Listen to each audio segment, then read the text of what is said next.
Hello and welcome to Property Matters. I'm Stephen Galpin, and today I'm joined by somebody who's a property director for one of the leading developers in London here, and is actually in charge of a couple of very big developments here in Docklands, Canary Wharf. Welcome, Daniel Sanders. Thank you, Stephen. Daniel, I want to talk to you today about green issues, which is on everybody's lips at the moment. Some for good reasons, some for bad reasons. But I think one of the problems that I see with all this green development in developments is that if you're developing very expensive properties, it becomes very easy then to incorporate, heat exchangers and all these sort of latest fads to make them, I suppose, well, the simple expression is green. But I do worry that at the bottom end of the scale, where you're building perhaps social housing, where you're building houses for first-time purchasers on a very limited budget, it's very difficult to incorporate those quite expensive green items and make it work. I mean, for instance, sort of one of these ground heat exchangers is going to be £30,000–40,000 to fit. Okay, well, on £100,000 property, that's, you're heading towards 50% of the cost, aren't you? So that's the kind of social worry that I have about these green developments. And I am just beginning to sense that the government is rolling back on insistence on these things. I don't know how you're finding it as a developer. Yeah, I think things are coming in slowly, and they're coming in sort of dribs and drabs. I think at the moment it's sort of initiatives, and I think until we get a bit of a stronger stance and sort of policies and legislative stuff from the government coming through, it always leaves that wriggle room for developers to. I suppose I also worry. I mean, if we go to the car industry, it's a little bit, 6-7 years ago, we were all told to buy diesels, weren't we? And the government were giving all sorts of incentives for you to do that. And then it turns out that diesel's not the thing that everybody hoped for.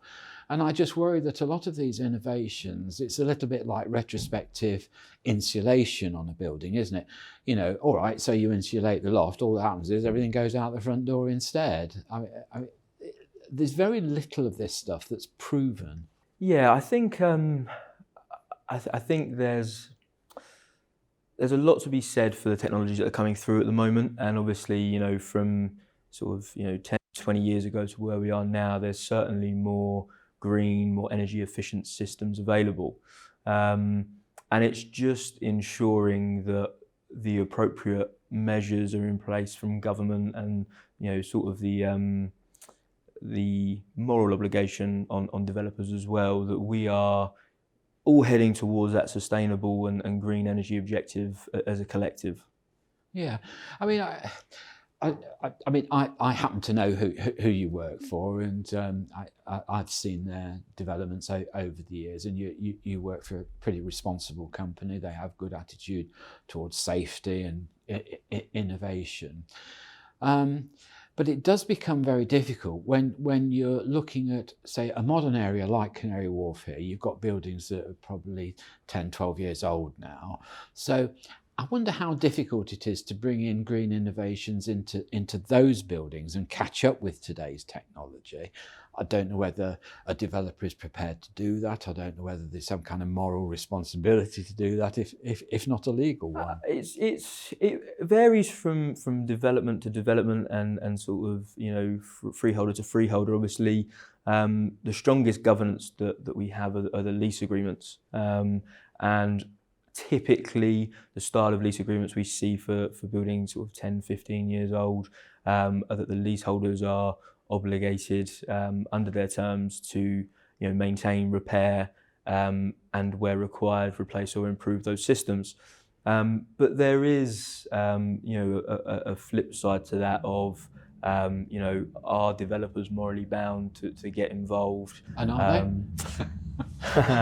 It is an interesting question. I mean, going back to the analogy about the car, if you had a Ford 10 years ago, and now you can get, an eco Ford that's electric, Ford aren't obligated to get you a new electric car. No. However, there are maybe part exchange programs that exist, and in the same sense, I think you're seeing responsible developers and responsible freeholders very willing to promote and help buildings and leaseholders in applying for initiatives and maybe retrospective grants that are out there, and trying to sort of handhold through the process, because we do all have a social responsibility to get there, but obviously a developer is not financially motivated, should we say, to go and make those changes. I mean, that's an interesting thing. We'll come back to the difference in a moment between sort of the older developments, and when I say older, I mean probably talk 10, 15 years at most,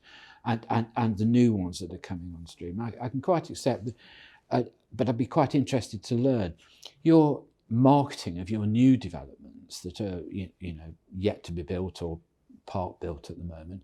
How much interest from your customers, your buying public, if you like, how interested are they in the green issues? Does it become an important sales feature?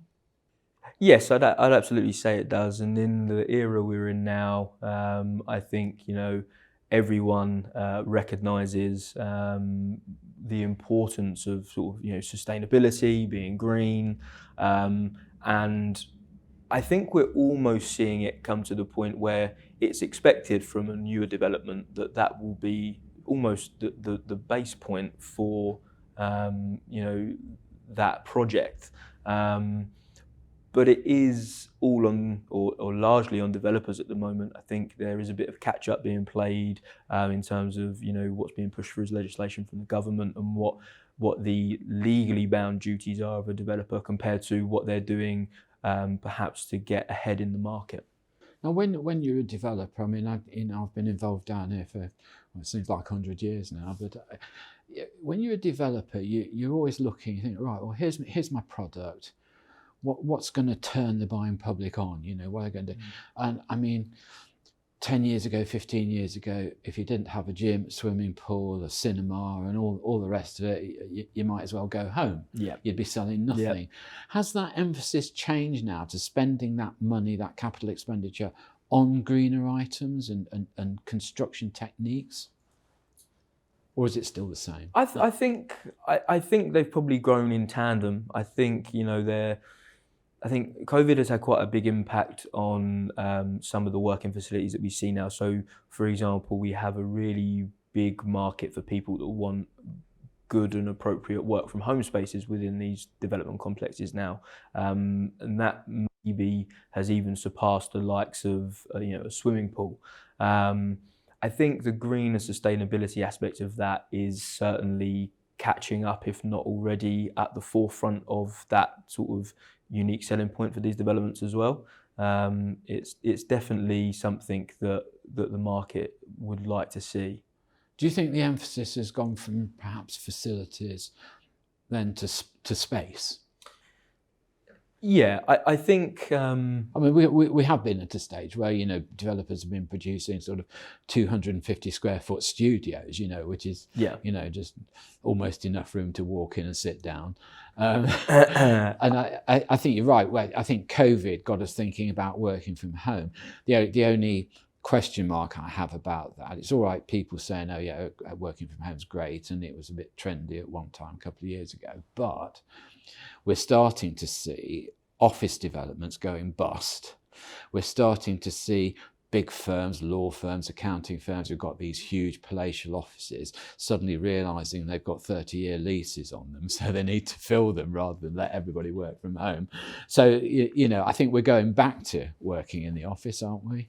It's a really interesting question. And I think we are seeing a lot of people now going back, but I think there's that.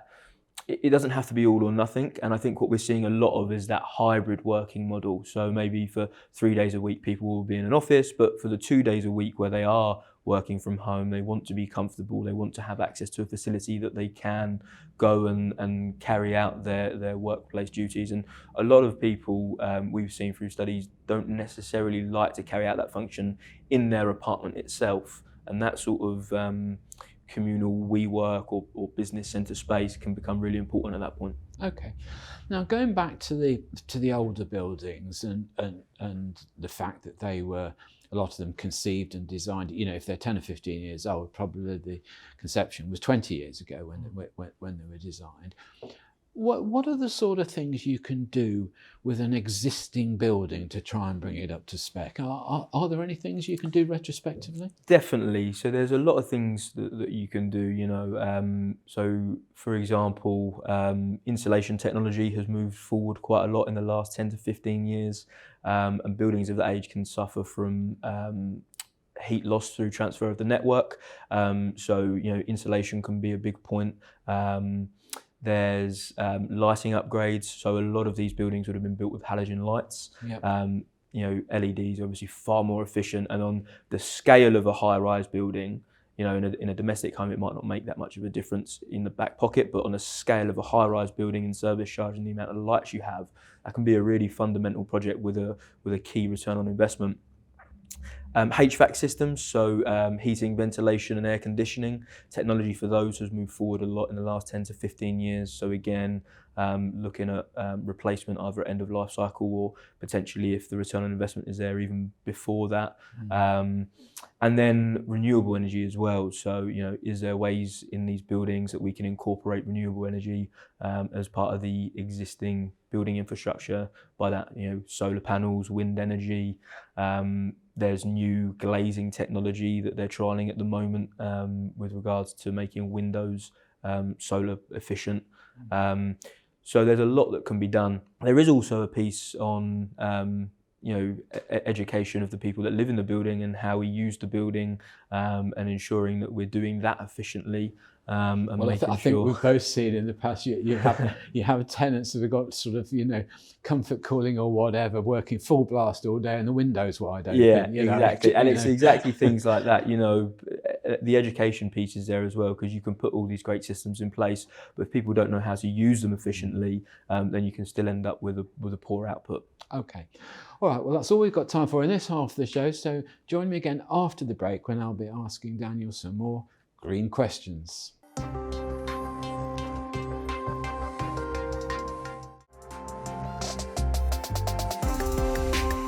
Hello and welcome back to part 2 of Property Matters. I'm Stephen Galpin. I'm talking to Daniel Sanders, who is a property director and in charge of all these green items that we're all so interested in these days. Now, Daniel, we've talked a little bit about retrospective fitments on buildings to try and bring them up to spec, and we've talked about the attitude of people to new buildings and what their interest is. I mean, as a sort of long leaseholder myself in a building, one of the things that is always on my mind is service charge. Now, all these things are great, and we know that you in particular work for developers that are quite interested in this sort of issue. Not all are the same, not all developers are that socially conscious, but irrespective of whether they are or not, it's going to hit the service charge more than anything else if you have all these retrospective things. So how do you find the sort of tenant resistance to these things? Is it a problem? So it's a really interesting question, and I think firstly we have to look at, you know, developments need to be taken a little bit in isolation, and one of the things that a responsible freeholder managing agent should be setting up from conception of a building is what we call a reserve fund or a sinking fund.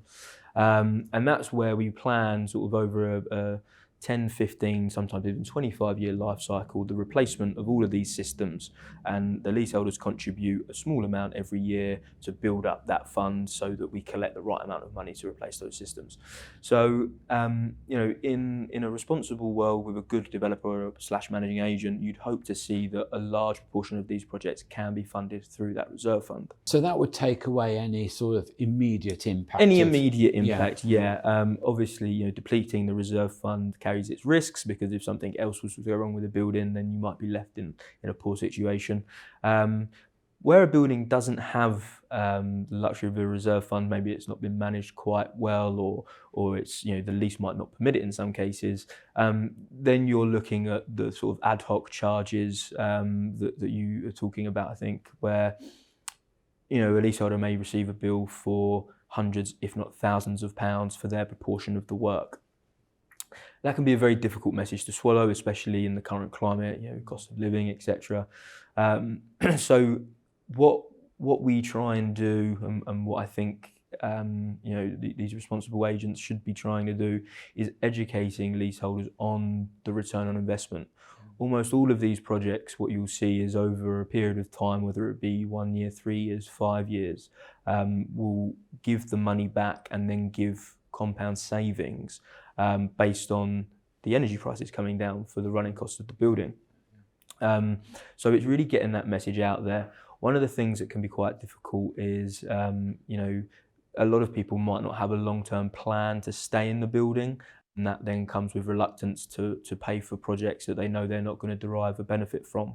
The counter-argument to that is that obviously the apartment is maybe slightly more desirable because it's more efficient, the service charge comes down. So it is a difficult one, and especially for those that aren't fortunate enough to benefit from a sinking fund. Well, you know, again, knowing how you operate and who you work for, I also know that you quite responsibly have these, I think you call them surgeries, don't you? Where you allow your tenants in to air their views and put their ideas forward. And I mean, one of the things I always think when I go to these kind of meetings, I just think, oh, be careful what you wish for, because, you know, it's all right saying, oh, well, can't we have all these lights done? Can't we have all that done? Can't we have all this changed? Yeah, but it's going to cost. And it's probably those self-same people that start moaning about the cost of the service charge a year down the line when, you know, some of these things have come in. And it is a very difficult balance and a tightrope you walk. But I think you're absolutely right. If you have a good calculated reserve fund with a designated plan, I think that's the only way. And I also happen to know, because I've known you for some time, and I also know who you worked for before your current employer. And I know as a firm of managing agents, they were always very conscious about having a very clearly defined plan for the building. It's really important. You know, we call it a capital expenditure plan, or it can be referred to as a CapEx plan. And it maps out the key cyclical life cycle replacements of the development. And, you know, not having that, not knowing what expenditure you will need to invest in and when, can lead to significant problems. You know, you can have critical services that aren't available, like heating and hot water, if you don't plan these things correctly. Ad hoc bills that come to people for thousands, if not tens of thousands of pounds. You know, it's really important that you know, freeholders and agents ensure that these plans are in place, and pretty much from day one of the building as well. You know, when you develop a new scheme, you know, often it can be one of the things that's pushed to the back of the queue because everything is new and in warranty. But the longer you leave it, the more significant those collections become, because you're playing catch up. So if you do it from the beginning, then they're lower over a sustained period of time. I tell you something, I wouldn't do your job for all the tea in China, because, you know, I mean, you know, one of the typical things you get with these modern developments, you know, 10 years on, 12 years on, you've probably got boilers at what, £500,000, £1 million a time go bust. You know, they need replacing. Now, if you were at home in your own little home or whatever else, and the boiler on the wall went after 10 or 12 years, you'd say, wow, that's good, I've had a good run with that, and you'd buy a new one. When it happens in a development, you've almost got a riot on your hands, haven't you, when you say, sorry, there's another £1 million going on the service charge. Yeah, definitely. And, you know, I think it's one of the things that I always say to people. You know, let's say, for example, you have an apartment in a large block, and, you know, your square footage apportions you to 0.6% of the service charge.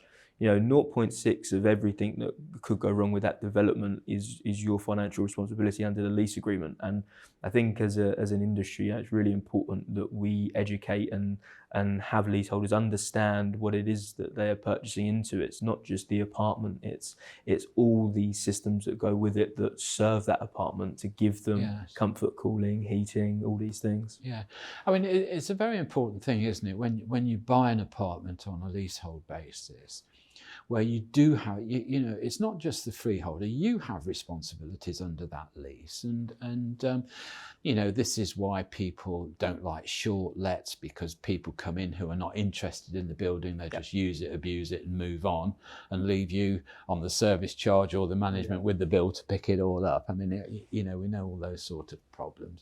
But it's a very difficult task to get tenants to understand their responsibilities. I mean, I've stood in buildings here where people have come down to concierge and said, well, I've got a light bulb gone, you know, who's going to do it? Well, you go and buy a light bulb and put it in, you know. But that seems alien to some tenants, doesn't it? It does, and we, you know, as you'll know, Stephen, from the surgeries that we hold, we really try and take that responsibility on ourselves and make sure people are aware of, you know, what they're getting into, what their responsibilities are, and what that entails for them, not just in the immediate, but, you know, in the short, medium, and long term as well. Yeah. Now, you touched on the subject of energy and energy costs. I am beginning to wonder, we're starting to see now a reduction in energy costs at the wholesale level. I'm presuming that will work its way down to people like you and I that need to heat things and warm things up. But do you think the downside of that is it will take people's mind away from, you know, trying to be green? They think, Christ, you know, the problem's over, it's all, you know. I think it certainly has the potential to, and I think we really want to try and steer away from that attitude as much as we can, because, you know, it's not just a cost thing. I try and put everything that I explain out in kilowatt hours, because, you know, that is what we should be looking at. You know, we're inefficient or efficient because of the output of kilowatt hours. That's what drives the energy bill at the end of the month, and that's what we should be looking at and ensuring that we're properly benchmarked against. It has been really difficult for the industry, the energy hikes over the last year, on the service charges included, and it will be a welcome relief in the next year's service charges when that comes right down again. You know, I think our early indications are around 50% for some of our developments. The energy price will come down when we renew in August. That's quite stunning, isn't it? Yeah, it's really good. We've got a really good energy and sustainability manager doing that for us. But you're right, it does then have the potential to, you know, well, do we really want to invest in this project? Out of sight, out of mind. Exactly. And also it does have a big impact on the return on investment structure as well, because, you know, a project that might have returned its investment if we did it in the current climate in 2 years might now take 4 or 5 years. So, you know, it can elongate that as well. So no doubt it will have quite a big impact on how we look at these projects, but from an energy and sustainability point of view, it shouldn't detract us for trying to achieve them. Okay. Daniel, just on the final point that I want to mention, you know, I think 2.5 years ago, when we had the government step in and help with people's energy bills, all these blocks of flats that provided communal heating or cooling or whatever, they were excluded, weren't they? There was no help whatsoever. And I think that was a huge mistake by the government. I mean, sorry, I won't go on and on about it, but I just think it's typical government. They look at half the problem and don't see it through. And there's so many people that were impacted by that. Now, fortunately, we were talking off camera and you told me that, you know, a few months ago, they brought in some assistance for that and rectified that situation. Well, that's great.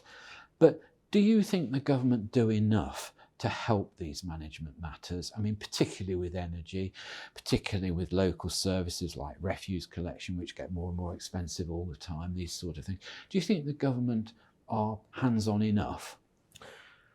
I think we're certainly seeing a lot of initiatives come out from the government on, specifically energy and sustainability at the moment. We're certainly going through the application process for some of those for assistance in some of our buildings that are exactly what we're talking about, 10 to 15 years old. It's not legislation, and it's not it's not formally forced upon anyone. So until such a time as we get to the point where there's some sort of obligation, it is all down a little bit to interpretation, and each building, each developer, each managing agent. So I think it would be good to see some more stringent policies or legislation coming through. I think the biggest piece of legislation we've had as an industry recently is obviously the Building Safety Act. Yeah. So that went through in April this year, and I think we'll probably see something like that for energy and sustainability, but whether it's a while down the road, and maybe the problem, as you say, with energy prices and stuff is sort of pushed to the back of the queue again. Right. Well, on that imponderable, we'll leave it there. Daniel Saunders, thank you so much for coming in. That was really good. Pleasure, Stephen. Thank you. Very much appreciate your time, and very much appreciate your information input into the programme. Thank you. I'm Stephen Galpin. Join me again next time on Property Matters.